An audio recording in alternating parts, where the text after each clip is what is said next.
Olá, boa tarde, estamos chegando, o programa Gente que Fala está no ar, meio-dia em ponto, eu sou o Mauro Friesman, nossa audiência nos acompanha pela rádio Trianon AM 740 de São Paulo, também pela rádio Universal AM 810 de Santos, você nos vê por imagens nas redes sociais, Instagram, Facebook e ainda no nosso canal no YouTube, aquele convite diário para você seguir a gente, curtir, compartilhar os nossos conteúdos, interagir com o programa. Vai o número do WhatsApp 973350038, mais uma vez, 973350038.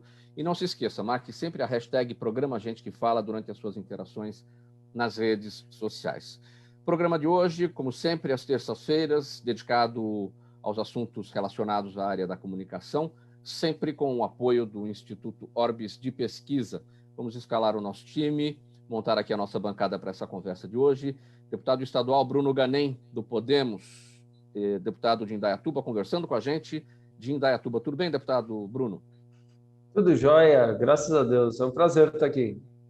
Seja bem-vindo, muito obrigado pela presença. Também com a gente, Walter Lagoa, preparador de lideranças com foco na comunicação, falando com a gente de Campinas. Tudo bem, Walter?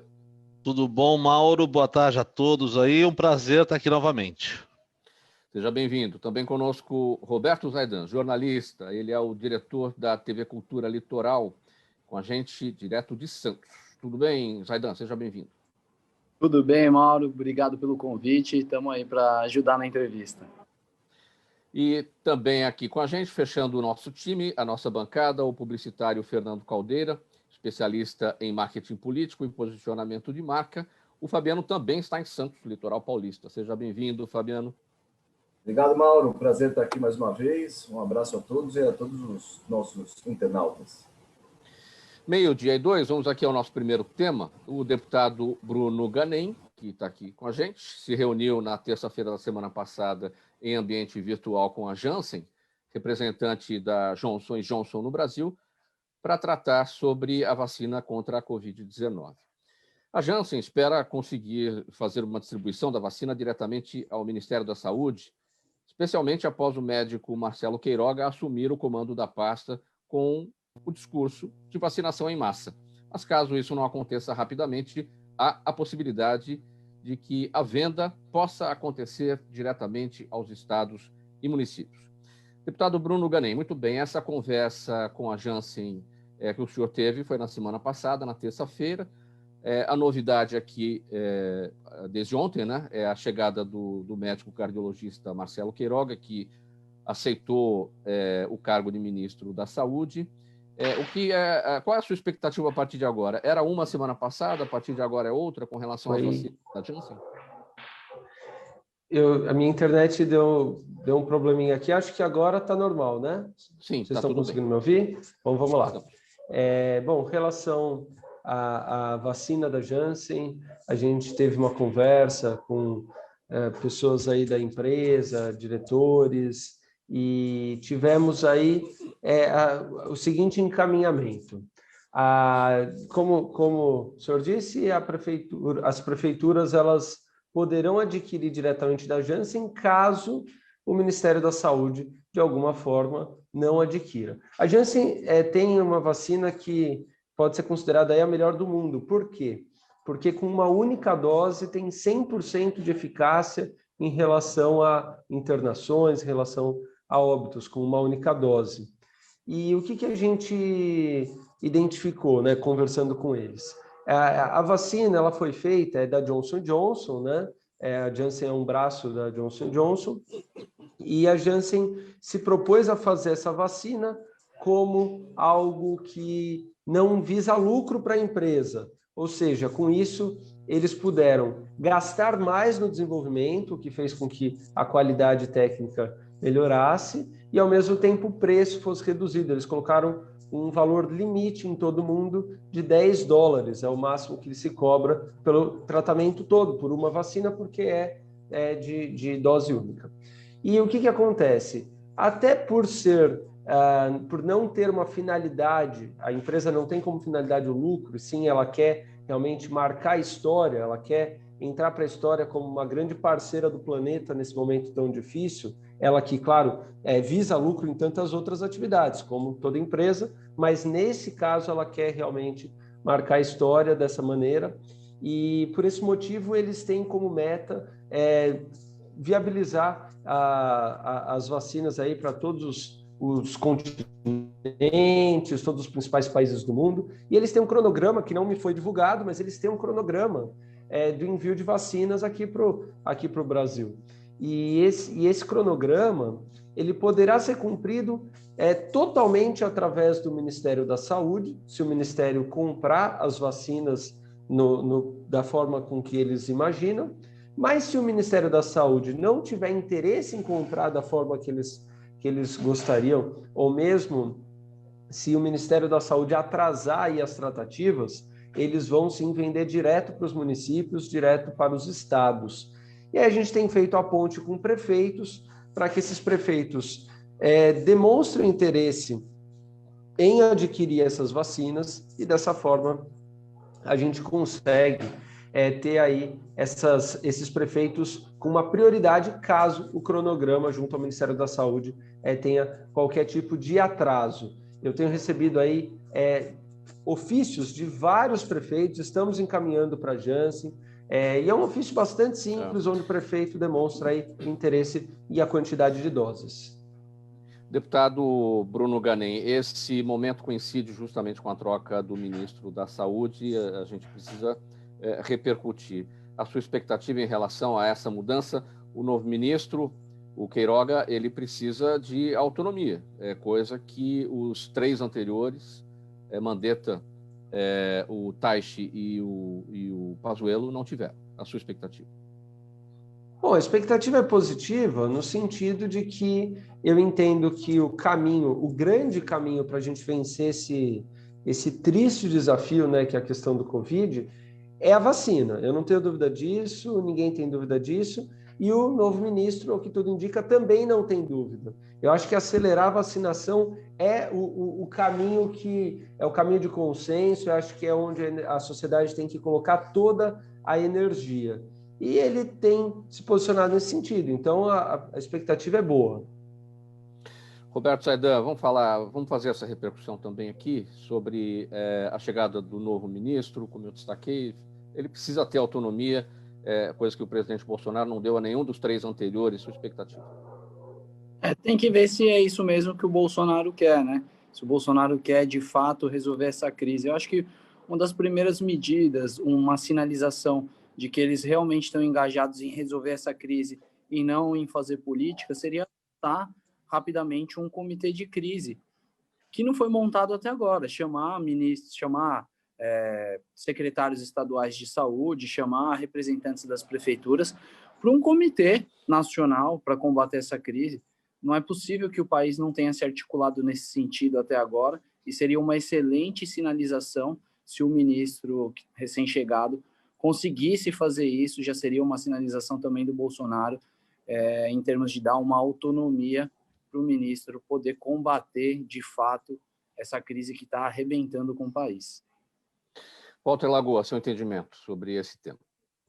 Eu concordo com o Roberto. Eu acho que deveria ter uma ação central, uma resposta central seria mais efetiva, né? Pensando em logística, pensando até, por exemplo, não só nessa vacina, mas as outras, como você pensar em valores, preço, distribuição, e isso não tem sido feito até o momento.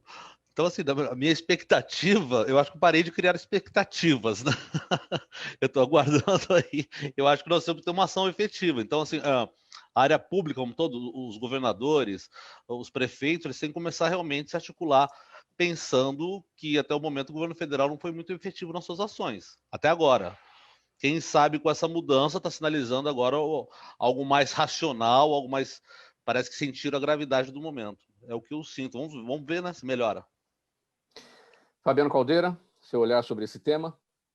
O meu olhar, eu vou ser um pouco mais disciplinado, vou me ater um pouquinho sobre essa questão da comunicação, e a expectativa que nós temos é que esse ministro consiga, de fato, esclarecer bem qual a política pública adotada em relação a isso, porque, entrando um pouquinho nessa seara, um governo que chegou ao poder muito calcado numa questão de comunicação ligada a redes sociais, a viralização de WhatsApp, esse governo peca exatamente nessa questão da comunicação, ao não falar de forma clara um plano nacional de combate à epidemia. Você vê que os veículos de comunicação são obrigados a se unir em um consórcio para divulgar até a quantidade de contaminados e de óbitos no dia a dia, né? Então, a nossa expectativa é que haja transparência, né? Eu acredito até que o Beto, que dirige o conglomerado de comunicação, Mauro, poderia trazer insumos bacanas sobre a dificuldade que eles, enquanto geradores de conteúdo, têm para administrar isso aí, principalmente na questão do portal, que é um dos portais com maior audiência no Brasil todo, enfim. Então, essa expectativa, Mauro. Você quer comentar, Roberto? A questão é, o presidente Bolsonaro foi eleito realmente com a força da rede social, usa a rede social para a sua comunicação e não usa da imprensa tradicional para trazer as informações que a gente quer. Ele usa da sua live de quinta-feira para isso, né? Eu acredito, Mauro, a rede social é um fenômeno que veio para ficar, mas ela tem que ser usada com sabedoria. Essa é a minha opinião. O presidente usa ao sabor da sua vontade. Então, ele fala para a sua audiência que é uma audiência boa, mas se você for ver no cômputo geral, é praticamente insignificante o número de pessoas para os quais ele se comunica. Ele tem um atrito com as grandes redes de comunicação, essa é a verdade. Ele não gosta da Globo, ele não gosta da Band, ele fala para quem fala o que ele quer, basicamente. Ele não aceita muito contraponto. Eu não acho que o presidente Bolsonaro, na essência dele como líder da nação, ele seja mal intencionado, só que é um cara que não sabe lidar com crítica. A rede social, nesse ponto, se ela for ser usada com sabedoria, e qual que é a sabedoria, na minha opinião, e que a gente aplica muito no nosso trabalho? É você enviar o conteúdo, você manda conteúdo, né? A gente posta o conteúdo no portal e distribui por vários canais, que eu chamo de canal de aquisição de público, né? Facebook, Instagram, Twitter, e WhatsApp. Você saber ler o feedback que a sua audiência te dá. No caso, que o seu eleitorado, se você for político, que a sua audiência, se você for um canal de comunicação, ou que os seus comandados, se você for uma autoridade, te dá. Então, se você usar dessa forma e tentar cravar isso levar como um lema, né? Fazer isso de forma construtiva, eu acho que todos ganham. Na verdade, todos ganham porque a audiência, no fim, por um veículo de comunicação, é o seu norte da bússola. Se você não se fiar pela sua audiência, você está fadado a falar uma coisa muito pequenininha. Da mesma forma que o eleitor tem que ser a bússola do político. Depende do tamanho do público que você escolher falar. O Bolsonaro, ele escolheu falar para um público restrito, que é aquele núcleo duro dele, e já era.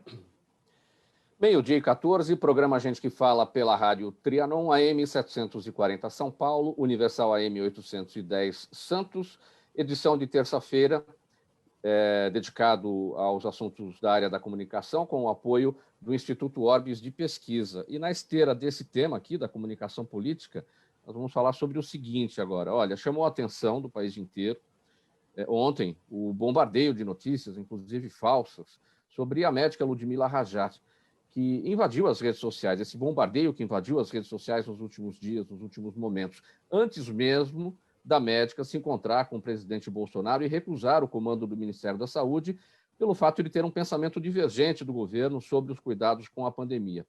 Mas a questão é que o ataque não foi surpresa para ninguém, já que as mídias têm sido intensamente utilizadas para manipulação da popularidade de diferentes temas e também para identificar oscilações nas preferências do público, interferindo amplamente na política em todo o mundo. Fabiano, para falar sobre a influência, justamente vamos pegar a esteira do assunto anterior, a influência da rede social na comunicação política. Olha, é muito triste o que aconteceu com a ex-futura ministra, né? Ela teve até ameaça de morte, ela estava acompanhando uma entrevista dela ontem na CNN e ela falou que ela sofreu até ameaça de morte, né? E é difícil a gente entrar nessa seara da comunicação sem dar um olhar meio policialesco, porque isso é coisa de polícia, né? Agora, causa um estranhamento que, a partir do momento é ventilado o nome da ex-ministra, me fugiu o nome dela agora, da médica. Ludmila Rajar, o nome da médica. Ludmila Rajar. Ela foi abordada com intimidação no hotel que ela estava lá em Brasília. Isso é muito grave, né? E o que fica claro é que é uma ação orquestrada. O atual ministro, que parece ter um alinhamento maior com o Planalto, não teve esse tipo de abordagem, né? Então, assim, a gente lamenta, mas do ponto de vista técnico de comunicação, duas questões importantes. A primeira é que, de fato, funciona, seja para o bem ou seja para o mal, mas, de fato, funcionou tanto que a doutora Ludmila declinou do convite, né? E a segunda é que nós, para trabalharmos com comunicação, e aí eu costumo fazer uma piadinha aqui, eu acho que eu já fiz em uma outra ocasião, que o último caboclo que ganhou dinheiro no mundo com feelings em comunicação foi Morris Albert, né? Com o advento das redes sociais, nós precisamos sim trabalhar muito baseados em pesquisa, né? Seja pesquisa de opinião, seja pesquisa de mercado, seja as pesquisas que os diretores de conteúdo como o Beto utilizam, de CEO, que ele pode falar um pouquinho mais aí sobre palavras-chave, e as pesquisas que o próprio deputado trabalha na questão da sua comunicação. Então, assim, funciona, mas, ao mesmo tempo, também não dá para trabalhar sem pesquisa. Deputado Bruno Ganem, em relação a esse tema, aproveitando também a sua expertise na sua comunicação feita pelas redes sociais, a força da rede social nesse caso, que fez com que a médica cardiologista a doutora Ludmila Rajar desistisse, declinasse desse convite para assumir o Ministério da Saúde, diante desses ataques que ocorreram pelas redes sociais. Isso não carece de investigação, porque assim, a pessoa declinar por conta de uma situação como essa, é uma pessoa que tem um histórico e uma carreira e poderia contribuir muito de forma importante para esse momento que a gente vive no país? Com certeza, né? Porque o que a gente percebe é que esse processo de linchamento digital, ele é bastante injusto, em muitos casos ele vai numa linha criminosa, né? Como foi dito, com ameaças, né? Digitais ou não, né? Isso é inaceitável, tem que ser investigado, com certeza, né? A gente vê aí uma série de situações que acontecem aí nas redes sociais, onde se cria aí uma versão e aí vai aquele efeito manada, né? Eu quero até tocar aqui num assunto que se tornou polêmico, acho que nem era para ser, mas que foi a eleição da Lesp ontem, né? Da mesa diretora da Lesp, onde aconteceu um processo extremamente natural e as redes sociais ditaram, não, esse é o candidato do Dória, esse é o candidato de quem quer derrubar o Dória, isso, e parece que dentro dessa lógica é preto e branco, não tem outra narrativa, entendeu? E esse processo é um processo muito prejudicial. Eu acho que os criminosos das redes sociais precisam pagar pelos seus crimes, como qualquer tipo de criminoso, né? Fora que esse barulho todo muitas vezes esconde aquilo que realmente importa, né? E isso eu acho que é a grande perda da comunicação tradicional para essa comunicação pulverizada, é que o falso vira verdade, e a verdade muitas vezes fica escondida num montoado dessas besteiras, né? Isso é muito grave. A informação verdadeira se perde. Walter, é possível que processos assim, situações como essa, sejam sejam barradas ou não tem como fazer isso? A rede social vai ditar sempre? Eu acredito que tem como ser barrado, porque tem um aparato tecnológico aí por trás, né? Primeiro começou essa movimentação na campanha já do Bolsonaro, de utilização do WhatsApp principalmente, mas também Facebook, das redes sociais. Depois, se a gente lembrar dos ataques ao Supremo, rapidamente você, fazendo uma pesquisa ali das informações que levantaram, de 3 contas, saem os primeiros ataques, que são pulverizadas para 100, em questão de 30 minutos atingem 10 mil contas. É muito rápido, porque eles usam os bots e ciborgues, né? Os robôs e os homens atrás dos robôs. Então tem um aparato tecnológico, até para você perder o rastro. Se existe essa inteligência, você também tem como fazer isso da parte do poder público, das pessoas públicas. Existem empresas já especializadas nisso, que vai fazer o rastreamento e já também utilizando robôs, já colocar, é fake, sabe? Já vai bloqueando logo no início. É claro que isso é dificílimo. Alguma coisa acaba vazando, mas é preciso estudar e avançar nesse sentido. E outra coisa que eu concordo absolutamente com o deputado Bruno é a responsabilização. Não adianta, ele tem que chegar em quem foi e realmente começar a ter algum tipo de resultado para essas pessoas. Não pode fazer isso, a revelia da justiça, como se fosse um poder paralelo, porque virou um poder paralelo. Sim. Eu acho que eu tenho uma imagem aqui que eu gosto muito sobre reputação. A nossa reputação é uma folha sulfite em branco. Se alguém chega e amassa, aquele vinco, você pode passar o ferro em cima que não vai tirar. Até você explicar, vai ficar para sempre na sua história alguma coisa, mas falaram dele. É um problema isso. E não existe direito ao esquecimento, né? Ninguém esquece. Exatamente. De jeito nenhum. 12h22, vamos seguir aqui com mais um assunto nessa edição do programa Gente que Fala, de terça-feira, sempre com o apoio do Instituto Orbis de Pesquisa. Não é novidade que o digital revolucionou diversas indústrias, incluindo a mídia e o entretenimento. A grande tendência desse setor passou a ser a convergência entre as plataformas, utilizando as mídias digitais para criar uma distribuição mais direta e personalizada com o público, visando principalmente engajar os clientes. Porém, entender corretamente esse cenário é crucial para que os canais se completem e para evitar que eles briguem, entre aspas, entre si, tanto no conteúdo como na publicidade. Roberto Saidan, até essa questão da convergência entre as plataformas, a gente está entendendo direito isso? Ou tem ainda muita coisa que está fazendo, o que eu acabei de destacar aqui, com que os conteúdos briguem aí conforme os canais onde eles são divulgados, onde eles são veiculados?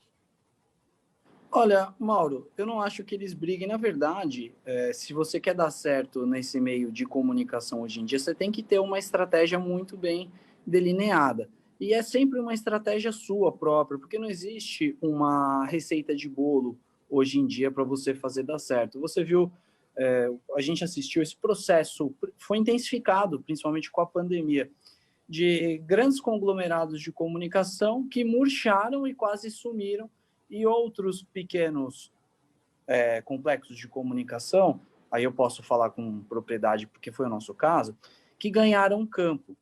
Por quê? Vou criar um paralelo para a audiência poder renderizar na cabeça o que eu vou falar. Começou a pandemia. Antes da pandemia já existia, por exemplo, o Netflix, o Amazon Prime, que são serviços de streaming de conteúdo que você consome o conteúdo quando e onde você quer.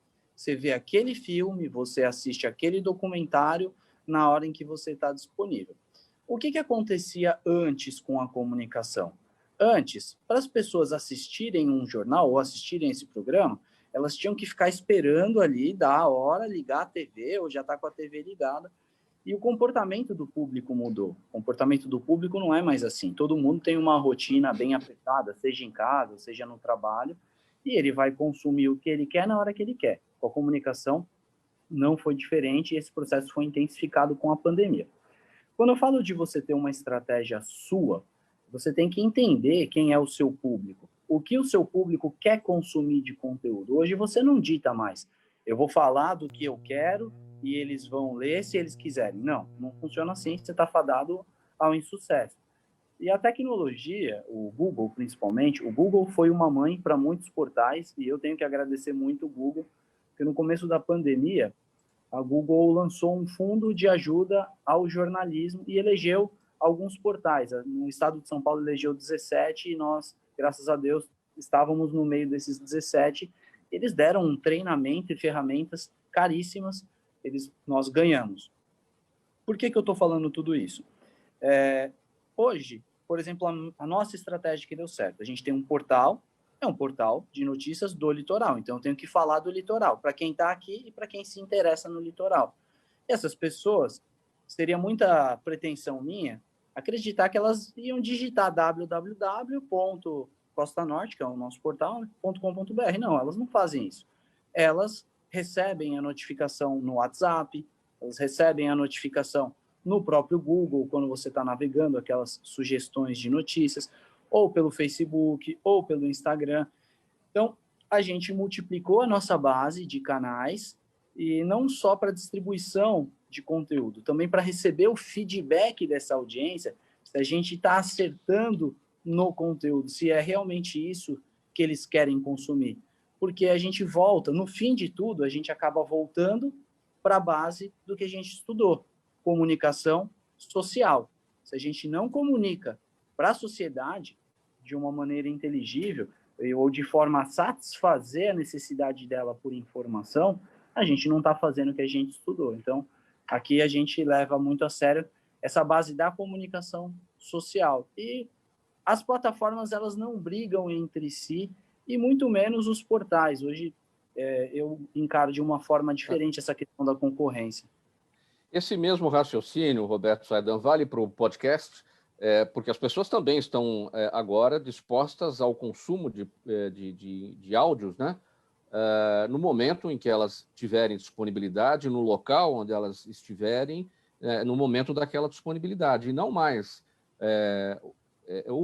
Você deu o exemplo da televisão, estar com a televisão ligada, aqui vamos falar, estar com o rádio ligado ali naquele momento. Eu vou ouvir a notícia, eu vou ouvir o conteúdo no momento que eu tiver pronto para isso. Vale para esse momento também do podcast? Com certeza. O podcast vale muito também. Eu mesmo escuto muito podcast quando eu estou correndo. Vou correr cedinho na praia, boto o meu fone, dou o play no podcast. É que o que acontece, Mauro, é que cada conteúdo ele encaixa numa plataforma. As plataformas elas não brigam entre si e muito menos. Tá me ouvindo? Deu um retorno aqui, pode seguir, tá tudo bem. Desculpa, Mauro. O que acontece é que cada canal de distribuição de conteúdo, ele cabe um conteúdo específico. Por exemplo, YouTube. YouTube é muito difícil você falar de notícia e fazer o seu conteúdo caminhar, porque é uma plataforma que as pessoas são mais ligadas a comportamento. Então, um canal de humor vai bem, um canal de análise mais aprofundada da notícia vai bem, mas um telejornal no YouTube não caminha. Da mesma forma, um podcast no YouTube, às vezes, não cai bem, o podcast de áudio, porque o cara gosta de escutar, é o hábito. Você tem que entender que quem escuta um podcast, basicamente, é um ouvinte de rádio também. Esse cara, ele migra para o seu agregador de podcast, seja ele qual for, seja o... Oh, meu Deus! O mais famoso de todos, fugiu o nome. O Spotify. Seja o Spotify, seja o Deezer, seja qual for, eu acho que tem espaço para todo tipo de conteúdo. O importante é ter o feeling de acertar o canal certo para distribuir ele. Muito bem, 12h29, programa Gente que Fala, edição de terça-feira, em parceria com o Instituto Orbis de Pesquisa, o apoio do Instituto Orbis de Pesquisa. Uma pausa aqui nos nossos assuntos, uma mensagem aqui da Prefeitura de São Paulo para você que nos acompanha. Olha, minha gente, a Covid-19, infelizmente, ainda circula com força pela cidade. Mais do que nunca, este é o momento da gente redobrar os cuidados, porque a luta contra o vírus precisa da colaboração de todo mundo. Se você precisar sair, nunca se esqueça da máscara, lave sempre as mãos usando álcool, usando água e sabão, tem o álcool em gel, se você não puder lavar as mãos. São aquelas dicas que a gente não pode se cansar de repetir aqui todos os dias. O distanciamento social ainda é fundamental e qualquer tipo de aglomeração sempre deve ser evitada.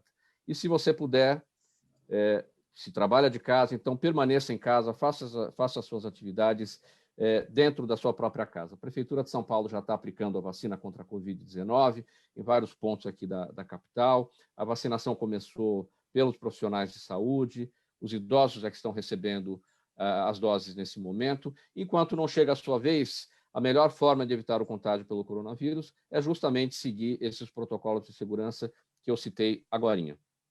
Vamos somar os esforços, com todo mundo se cuidando e a Prefeitura de São Paulo vacinando, a gente vai sair dessa pandemia e vamos deixar tudo isso lá para trás. Mensagem da Prefeitura de São Paulo aqui no programa Gente que Fala. Agora a gente vai para um intervalo e em poucos segundos a gente volta aqui com a sequência do nosso assunto. Até já. Está precisando de certificado digital? A SP Certificados é especializada para atender micros e grandes empresas de forma simples, rápida e descomplicada, com preços a partir de R$ 149. Localizada por toda a Grande São Paulo, para de você, com o certificado digital ideal para sua necessidade. Entre em contato conosco em 3854-1144 ou acesse o site certificados.com.br. A estratégica de sucesso tem um componente fundamental: um instituto de pesquisas ético, rápido e preciso. Afinal, é ele que vai fornecer informação confiável, sem achismos ou palpites. E isso, numa época de mudanças rápidas e repentinas, é fator crítico de sucesso. A Orbis é um instituto de pesquisas que une precisão e confiabilidade estatística com a mais alta tecnologia em pesquisas do mercado. Tem inteligência artificial, robótica e Big Data, entre outros recursos, para que você tenha uma informação correta, confiável, com o menor custo e no menor tempo possível. Na sua próxima ação, seja ela corporativa ou política, comece pela Orbis. Porque com a informação correta, você vai mais longe, mais rápido, com mais segurança. Faltando 28 minutos para uma, Rádio Trianon AM 740 São Paulo, Rádio Universal AM 810 Santos. Estamos também pelas redes sociais. Este é o programa Gente que Fala, em parceria todas as terças-feiras com o Instituto Orbis de Pesquisa. Mais uma mensagem aqui para você que nos acompanha agora do governo de São Paulo. A vacinação em todo o estado segue o calendário por idade. E, minha gente, olha, para agilizar, quando chegar a sua vez, faça o pré-cadastro na campanha. A página na internet, vacinajá.sp.gov.br. É importante esse pré-cadastro, porque aí na hora que você chegar no posto de saúde, as coisas vão andar muito, muito mais rapidamente ali na hora da aplicação da sua dose. A vacina salva vidas. Não se esqueça de usar a máscara, de manter o distanciamento social e de usar o álcool gel permanentemente. Não se esqueça, cadastre já na campanha vacinajá.sp.gov.br, mensagem do governo de São Paulo, Estado de Respeito. Agora que eu vou colocar na nossa conversa o Daniel Matos. Daniel Matos sempre com a gente aqui tratando dos assuntos da economia. Daniel Matos, advogado, economista, perito judicial. Boa tarde, Daniel. Tudo bem? Seja bem-vindo. Boa tarde, tudo bem, Mauro? E boa tarde aos demais colegas. Vamos tratar aqui do seguinte assunto que está preocupando muita gente.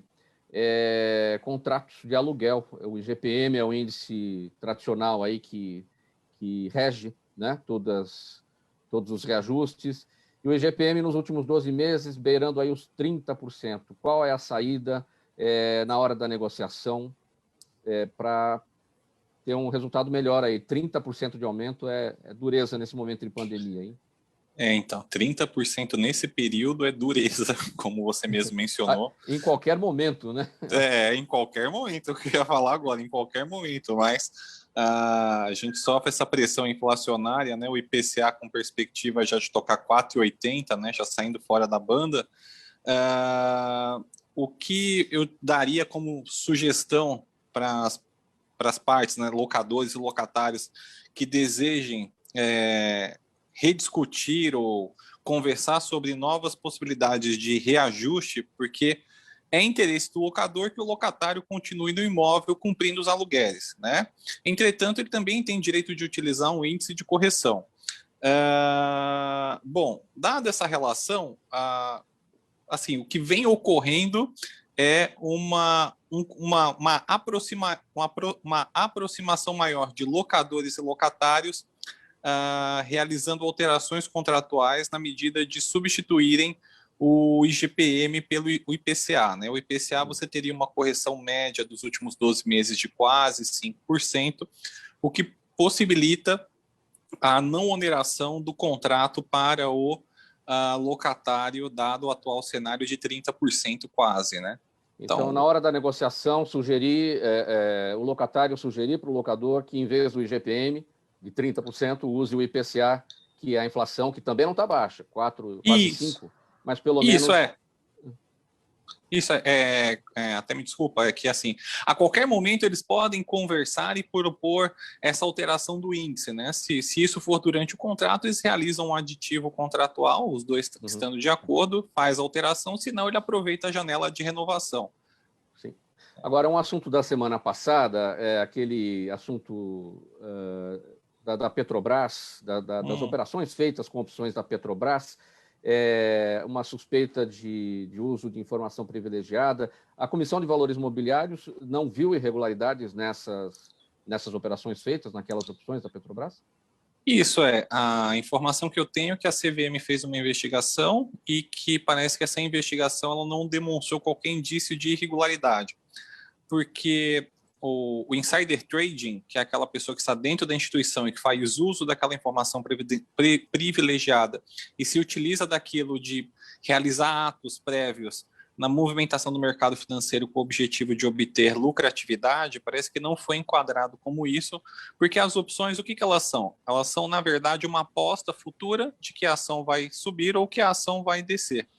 Em aquele cenário se concretizando, você tem uma valorização exponencial das opções, que são esses contratos, né? Então, a presunção que se tinha é que poderia ter sido utilizado dessa informação privilegiada antecipada para realizar essa operação, porque essas opções, em especial, elas foram comercializadas, se eu não me engano, acho que quase 1 milhão de opções, mais de 100 mil opções, ou foi 1 milhão de opções, no intervalo de um dia, quando sobreveio a informação. Mas, ao que parece, não teve nenhum tipo de irregularidade. Não, mas o estrago foi feito, as ações caíram naquele momento, as ações da Petrobras, 27%, né? E a investigação continua para saber se houve uso de informação privilegiada naquele momento, né? Ela prossegue, mas assim, a priori não se tem constatação de eventual irregularidade, né? Porque o insider trading, eles devem ainda continuar a investigação, mas tem que ver quem dentro da instituição que vazou essa informação ao mercado e o mercado fez uso de forma a rentabilizar com a notícia, né? Tá. E para a gente finalizar aqui, Daniel Matos, a questão do auxílio emergencial, que deve ser renovado por mais 4 meses, porém usando recursos do FAT, o Fundo de Amparo ao Trabalhador. Isso não descapitaliza o fundo? O fundo, o FAT, ele é o fundo que financia o seguro-desemprego. Não descapitaliza o fundo? Então, segundo a nota técnica que saiu do governo, eles vão utilizar meios alternativos para não gerar essa descapitalização. Entretanto, né, como necessita-se da prorrogação do benefício da chamada bolsa emergencial agora para esse período, acho que no valor ficou de R$250, se eu não me engano, pelos próximos 4 meses, acredita-se que também haverá uma flexibilização dos contratos de trabalho, né, prorrogando aquela questão da redução e suspensão, porque infelizmente a gente ainda se encontra nesse cenário crítico, né, do efeito da pandemia, que infelizmente ele só se encerraria com a vacinação da população brasileira, né? Então, eu acredito que, segundo a nota técnica, que ainda estão fazendo os estudos, mas que eles estimam que não haverá essa defasagem do FAT. Logicamente, você vai ter uma extração de recurso, mas isso não vai comprometer o custeio dos benefícios de seguro-desemprego e demais obrigações. Daniel Matos, economista, perito judicial, advogado, muito obrigado pela participação, sempre trazendo aqui as notícias, repercutindo com a gente as questões da economia. Muito obrigado e até a próxima. Agradeço, boa tarde aos colegas. Faltando 20 minutos para 1, a gente prossegue por aqui com a edição do programa Gente que Fala, de terça-feira, em parceria com o Instituto Orbis de Pesquisa. O LinkedIn fez recentemente uma grande pesquisa em sua base de dados e, entre mais de 12 milhões de ofertas de emprego, chegou à conclusão que a comunicação é a habilidade mais procurada e, portanto, decisiva na escolha de um profissional. Segundo especialistas, essa tendência já existia e foi acelerada pela pandemia, tanto pelo aumento das videoconferências, quanto pelo fato dela ser uma habilidade humana que ainda não pode ser superada pela inteligência artificial. Estamos bem de comunicação, Walter, entre os mais diversos gestores aí, os mais diversos profissionais, estamos bem na área da comunicação? É curioso, essa pesquisa do LinkedIn foi feita, acho que ano passado, se eu não me engano, e ela aponta que as soft skills, né? Vamos falar, hard skills seriam aquelas formações que levam mais tempo, um curso de engenharia seria uma hard skill, né? Soft skills são habilidades que você pode conquistar em menos tempo. Então, por exemplo, comunicação, liderança, resiliência, empatia. E as soft skills, de maneira geral, puxadas aí pela comunicação, ganharam muito destaque, principalmente porque eu acho que a pandemia acelerou um processo que já vinha acontecendo na mudança do trabalho, né? Na mudança, qual vai ser o profissional do futuro. Então, a questão da habilidade técnica, da formação, hoje você tem muita facilidade nessas formações, de chegar, ter acesso, curso, né? Você pode fazer uma universidade remotamente agora, antigamente não, agora sim. Mas a habilidade da comunicação, que vai passar por liderança, empatia,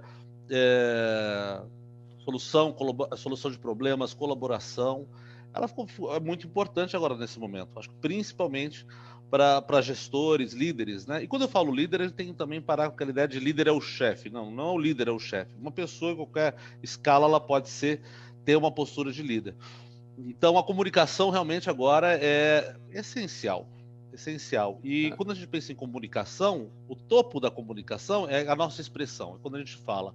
Mas para baixo, quando a gente pensa nesse desenvolvimento, então, crenças, limitantes, valores, histórias de vida, algumas coisas que podem ser limitantes. Então, você trabalhar o profissional de uma maneira global, pensando sempre em ganhar performance. Mas o líder, Walter, ele pode ser o chefe também. Aqui tem aí a diferença de conceito. O chefe é uma coisa antiga, né? O cara que manda, né? E o líder, como o próprio nome diz, é aquele que lidera.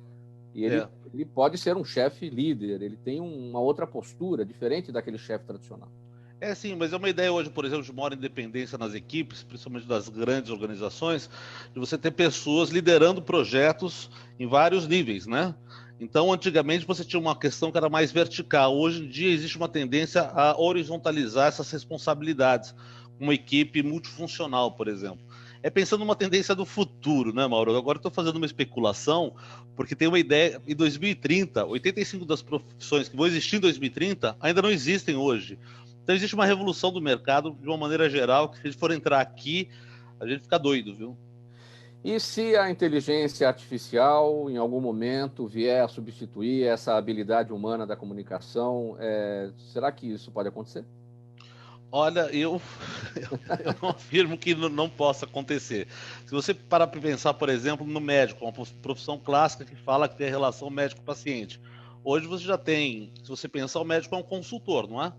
E dentro da sua expertise, da sua experiência, vai tendo o maior número de casos que ele tem contato, ele vai dar maiores respostas para um determinado caso.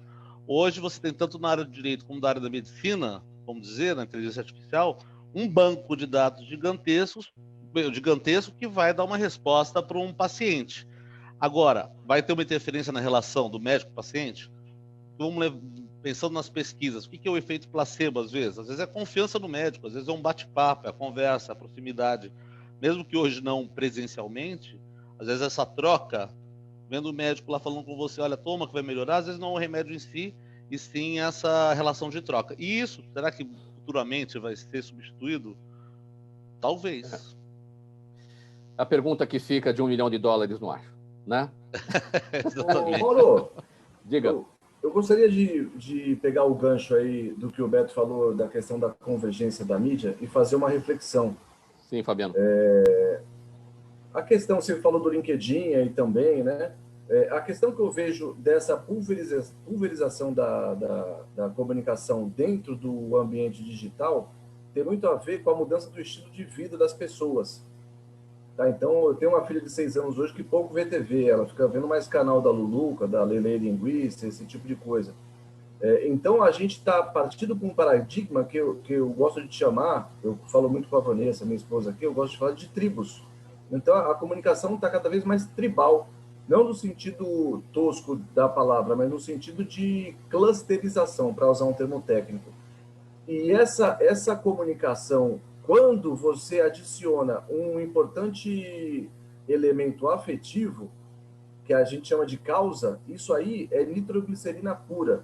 Por exemplo, o deputado Bruno Ganem, ele tem, dentre várias atuações da parte dele, ele trabalha muito com essa questão da causa animal. E eu acho que ele poderia falar um pouquinho para a gente sobre essa questão, se você permitir, sobre essa questão do envolvimento, quando a gente junta a questão tecnológica da disseminação da comunicação com o ambiente afetivo. Eu acho que ele poderia dar um depoimento super enriquecedor aí nesse aspecto. Deputado Bruno, bem brevemente, que a gente ainda na sequência, eu vou falar aqui sobre a eleição na Assembleia Legislativa ontem, da nova mesa diretora, da qual o senhor faz parte, né, como parte secretário. A gente finaliza com esse comentário seu e a gente parte para esse assunto na sequência, tá bom, deputado? Por favor. Perfeito. Bom, vou ser bem breve. Realmente, Fabiano, na minha opinião, está coberto de razão. Na minha comunicação, eu percebo bastante isso, porque eu trabalho a causa animal a nível estadual, fora do estado, e em Indaiatuba. Podemos falar que Indaiatuba é uma causa e a causa animal é outra, mas na verdade não é tão simples, que a causa animal ela envolve essa paixão que o Fabiano está dizendo. Em Indaiatuba são várias causas dentro de uma cidade, ainda que exista a questão municipal. Então, a gente percebe bem isso, né? A própria questão da eleição da Lesp, que a gente vai poder conversar daqui a pouco, mostra bem isso. A repercussão em Indaiatuba foi uma. Na causa animal foi completamente diferente. Parece que são fatos totalmente diferentes, porque são públicos distintos, né? Antes deste assunto da eleição da mesa diretora da Assembleia, mais uma nota. Em tramitação no Congresso Nacional, gente, a reforma tributária é aprovada pela maioria dos brasileiros. É o que mostra pesquisa exclusiva elaborada pelo Instituto Orbis, que nos apoia aqui na realização dessa edição de terça-feira. Então, essa pesquisa foi elaborada pelo Instituto Orbis e encomendada pela Rádio Jovem Pan. Entre os entrevistados pela pesquisa, 55,1% são a favor da reforma tributária. A reforma é rejeitada por 17,9% e outros 27% não souberam opinar, não souberam responder. A maior taxa de aprovação acontece entre os homens, 71,6%, e entre as mulheres esse índice chega a 42,3%. Bom, deputado Bruno Ganem, o deputado Carlão Pinhatari foi eleito ontem o presidente da Assembleia Legislativa de São Paulo, sai o deputado Cauê Macris, entra o deputado Carlão Pinhatari, um resultado já esperado e que consolida o domínio do PSDB no Parlamento Paulista. Aliado de João Dória, Carlão, como ele é conhecido, foi líder do governo nos últimos 2 anos, quando atuou para aprovar projetos estratégicos como a reforma da Previdência, a extinção de estatais e o ajuste fiscal. O polêmico projeto de lei 529, que provocou o aumento de ICMS, a gente debateu isso bastante aqui. Entre os 9 cargos da nova mesa diretora, o destaque, então, para o deputado Bruno Ganem, do Podemos, que comandará a 4ª secretaria. Muito árido, muitas vezes, esse assunto para o público de uma maneira geral. Não deveria ser, né, deputado? Porque a gente elege os nossos representantes e a gente não deve conhecer exatamente qual é o regramento da Assembleia Legislativa. A gente deve entender como é que ela é administrada, né? Mas não é muito o interesse do grande público saber disso. Bom, as suas atribuições como 4º secretário na mesa diretora e repercutindo também essa hegemonia do PSDB, já são 14 anos, se não me engano, né, à frente aí da mesa diretora, e com a primeira secretaria também com o PT, né? Exato. Mauro, é uma oportunidade quando a gente tem um debate assim qualificado para a gente poder tratar desse assunto, porque o que acontece? De fato, a questão do domínio do PSDB ela é nítida.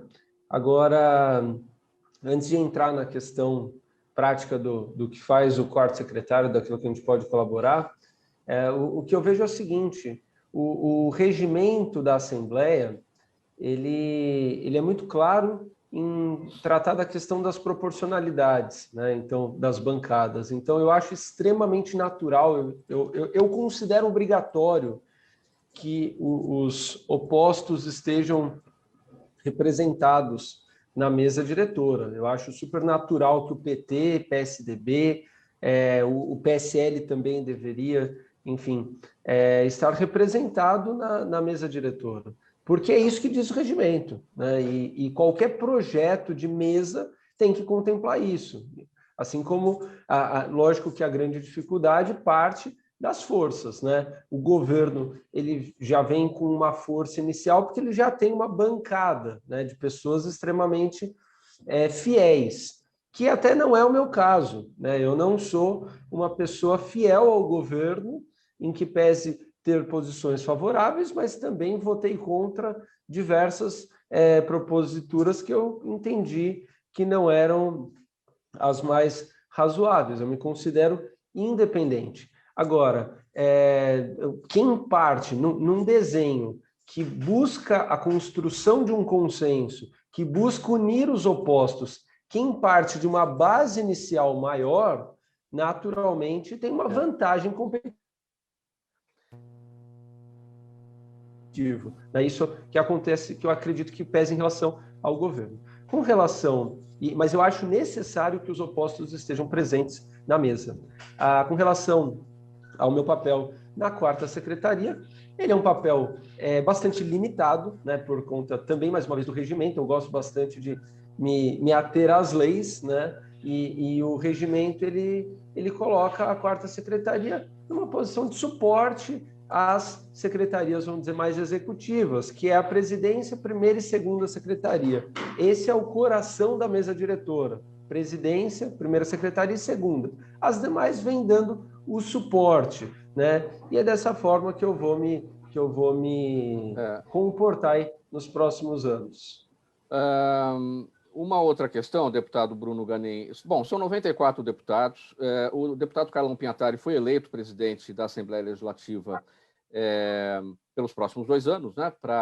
Ele recebeu 65 votos. E a eleição teve o apoio do PT. Isso é tradição. A eleição do deputado Carlão Pinhatari, do PSDB, teve o apoio do PT, que assume lugar na mesa diretora, na primeira secretaria. Isso já ocorre há muitos anos. Para falar dessa correlação de forças, como é que isso funciona? As pessoas se perguntam como é que o PT apoia o PSDB. Para falar sobre essa correlação de forças, especialmente porque a maior bancada hoje na Assembleia é o PSL, não é isso? Isso. PSL. Então, e pelo regramento da Assembleia Legislativa, a maior bancada é que deveria presidir a casa, não é isso? E como é que o PSDB chega para mais um período e com apoio do PT e o PSL, que é a maior bancada, não se posiciona ali? Bem brevemente. Bom, a questão ali é que o PSL ele não tem sido tão eficiente no sentido de criar a composição. Vou dar um exemplo em relação ao Major Meck. Em nenhum momento ele me procurou no sentido de construir uma composição, nem procurou o Podemos, né? E olha que eu tenho, como eu disse, tido várias posições de independência, tenho feito até algumas críticas públicas em relação a algumas posições do governo. Eu não sou oposição, mas sou independente. E o Major Meca nunca me procurou. Então, assim, tive um contato com o Telhado, falei: Telhado, qualquer projeto tem que buscar essa composição. O que eu penso é que, na prática, para fazer essa composição, a gente deve entender o governo como a maior bancada, porque ela é unida e ela consegue, ela é maior do que o PSL. O núcleo duro do governo... A base do governo. Uhum. A base do governo dura, aquela que der e vier, ela é maior do que o PSL, que tem 15 deputados. Até porque parte do PSL é da base. E o que acontece é que eles acabam fazendo. O PT entendeu essa lógica. Eu acredito que o PSL, no futuro, vai acabar compondo a mesa diretora junto com o PT, junto com todos. O dia que isso acontecer, o nosso regimento vai estar sendo sendo cumprido à risca. Pessoal, mas eu acho que cabe sim... desculpa. Não, pode concluir. É que deu uma... Não, mas realmente é esse o caminho, né? O regimento deixa claro isso, né? E a força do governo acaba se tornando maior do que a da maior bancada. Muito bem, pessoal, 5 minutos para uma, eu tenho, portanto, 5 minutos, temos perguntas aqui da nossa audiência para todos, eu vou pedir muita brevidade, 10, 15 segundos para cada resposta, para a gente poder cumprir todas, tá bom? Gerson Cunha, nossa audiência no Facebook. Fabiano, ele pergunta como pode ser explicado sociologicamente o alto índice de audiência do BBB. Em 15 segundos, Fabiano, eu sei que o assunto é extenso. Rapaz, em 15 segundos, complicado, hein? Mas eu avalio que é um nivelamento de entretenimento por baixo, né? Tem vários aspectos sociológicos que a gente pode abordar aí, mas aí deixa para um outro dia. O Jaime do Jardim Bonfilholi, seu Jaime, com a gente todos os dias fazendo aqui as perguntas. Deputado Ganem, ele pergunta o que restou da malha ferroviária de Indaiatuba, que era servida pelo ramal da antiga Sorocabana e que ia até Piracicaba. Muito breve aqui para o seu Jaime, por favor. Somente a parte de transporte de cargas que passa pelo município. Só isso. É só passagem, basicamente. Deveríamos ampliar isso. Marcela Cabrini, no Guarujá, perguntando para o Roberto Zaidan qual é o limite para que um programa de TV crie promoções e brincadeiras que levem o espectador aos seus canais online sem ser chato. Ficar lendo mensagens ao vivo não irrita a maioria dos espectadores? Pergunta a Marcela. Bem breve, Zaidan. Irrita a audiência, sim, porque a pessoa liga lá para ter acesso ao conteúdo e não a uma leitura. Eu acho que o limite da promoção é onde você agrada ou desagrada a sua audiência. Vera Lima, nossa audiência no Facebook. Walter Lagoa, ela fala o seguinte: Jânio Quadros e Lula são considerados ótimos oradores no mundo da política. Perguntas. É preciso ter uma linguagem popular para ter um discurso eficiente na política? O que você recomenda a quem não é naturalmente popular? Pergunta da Vera Lima. Bem rapidinho. A grande questão, o que conecta mesmo, não são as palavras nem o próprio discurso, é a emoção. Então, quando você consegue despertar uma emoção genuína em si, você tende a criar uma ponte no outro. Então, por correspondência, rapport e conexão, você despertando uma emoção legítima em você, você tem grande chance também de despertar no outro. E aí criar empatia. Fabiano, Marcelo Jureidini, nossa audiência no YouTube. De que maneiras a internet possibilita um real estreitamento de laços entre uma empresa e seus clientes? Esses laços só trazem vantagens ou também novos riscos? Bem rapidinho, por favor. Vantagens e riscos, né? O principal fator emocional aí, para pegar o gancho do Walter, da internet, é criar a sensação de experimento, de experienciação. Né? Então, a partir do momento que eu entro e consigo degustar, entre aspas, algum produto ou marca, eu estou virtualizando essa sensação do experimento, que é fundamental para a construção de uma marca. E a última pergunta, deputado Ganem, a Daniela Neves, nossa audiência no Instagram, perguntando por que a Assembleia Legislativa de São Paulo tem feito tanta publicidade. Na sua opinião, elas não poderiam também ter alguma função educativa sobre o momento que estamos vivendo? Pouquíssimos segundos, deputado. Uma pergunta muito interessante, eu vou tratar com a mesa o presidente, primeiro e segundo secretário sobre esse tema. Ótimo, trazer educação através desse caminho. Não vou pedir as despedidas de vocês, que o nosso tempo já está esgotado, apenas o agradecimento em nome da equipe do programa Gente que Fala, nesta terça-feira, edição dedicada à área da comunicação, com o apoio do Instituto Orbis de Pesquisa. Estiveram com a gente o deputado estadual Bruno Ganem, do Podemos, o Walter Lagoa, preparador de lideranças com foco na comunicação, jornalista Roberto Zaidan, diretor da TV Cultura Litoral em Santos, e o publicitário Fabiano Caldeira, especialista em marketing político e posicionamento de marca. Eu também não tenho tempo aqui para a leitura da nossa ficha técnica, apenas o agradecimento a você, ouvinte e espectador, a razão da nossa presença aqui todos os dias. Obrigado pela audiência. Tchau, até amanhã.